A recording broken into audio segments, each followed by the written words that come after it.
There was something pantherish about his coloring, too, with his sleek black hair and pale green eyes. One might even think of Robert Cannon as indolent. One would be dangerously mistaken. He rose to his feet to shake hands, his long, well-shaped fingers gripping Davis's with surprising strength. Davis was always taken aback by the steeliness of that grip. On some occasions, Cannon had invited him to the sitting area and asked if he would like coffee. This was not one of those occasions. Cannon hadn't reached his position by misreading people, and his eyes narrowed as he examined the tension in Davis's face. "I would say it's good to see you, Davis," he remarked. "But I don't think you're here to tell me something I'm going to like." His voice had been easy, almost casual, but Davis felt his tension go up another 10 notches. "No, sir." "Is it your fault?" "No, sir." Then, scrupulously honest, he admitted, "Though I probably should have caught it sooner." "Then relax and sit down," Robert said gently, as he reseated himself. "If it isn't your fault, you're safe. Now, tell me what the problem is." Davis nervously took a seat, but relaxing was out of the question. He perched on the edge of a soft leather chair. "Someone in Huntsville is selling our software for the space station," he blurted. Cannon was never a restless man, but now he became even more still, and those green eyes took on the glacial look that Davis dreaded. "Do you have proof?" he asked. "Yes, sir." "Do you know who?"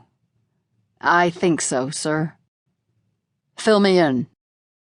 With those abrupt words, Cannon leaned back, his gaze focused on Davis like a pale green laser.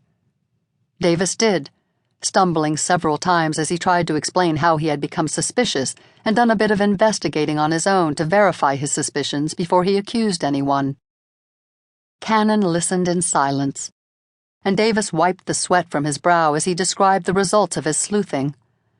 The Cannon Group company, PowerNet, located in Huntsville, Alabama, was currently working on highly classified software developed for NASA. That software was definitely showing up in the hands of a company affiliated with another country. This wasn't just industrial espionage, which would have been enough. This was treason. His suspicions had centered on Landon Mercer, the company manager. Mercer had divorced the year before, and his style of living had gone noticeably upward. His salary was very good, but not good enough to support a family and live the way he had been living. Davis had discreetly hired an investigation service that had discovered large deposits into Mercer's bank account. After following him for several weeks, they had reported that he regularly visited a marina in Guntersville, a small town nearby, situated on Guntersville Lake, an impoundment of the Tennessee River. The owner-operator of the marina was a woman named Evie Shaw.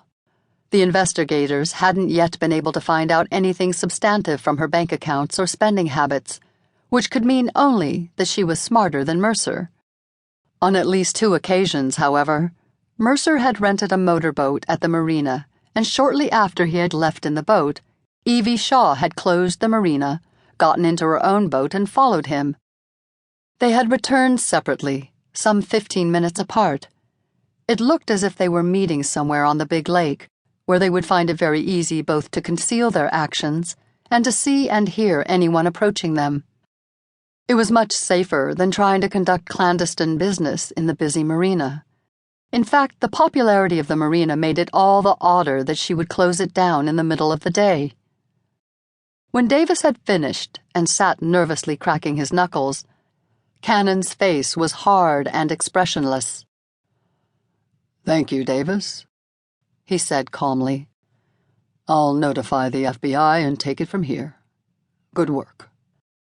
Davis flushed as he got to his feet. "I'm sorry I didn't catch it sooner." "Security isn't your area. Someone was falling down on the job. I'll take care of that, too. We're lucky that you're as sharp as you are."